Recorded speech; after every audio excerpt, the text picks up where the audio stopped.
Isang karangalan na tanggapin si He Sainbuyan Amarsaikan, Deputy Prime Minister ng Mongolia sa Office of the Vice President noong nakaraang buwan. Ito ang unang pagkakataon na bumisita siya sa ating bansa upang dumalo sa 2024 Asia-Pacific Ministerial Conference on Disaster Risk Reduction, APMCDRR, na ginanap sa lungsod ng Pasay.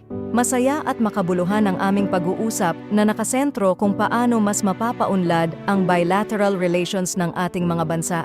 Ngayong taon pinagdidiriwang natin ang ika-51 taon ng bilateral relations ng bansang Pilipinas at Mongolia.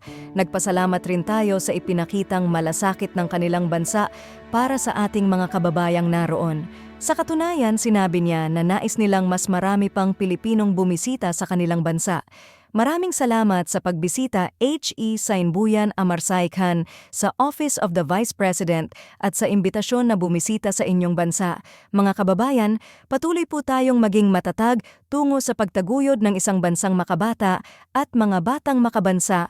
Ang lahat ng ginagawa natin ay para sa Diyos, sa bayan at sa pamilyang Pilipino. Shukran.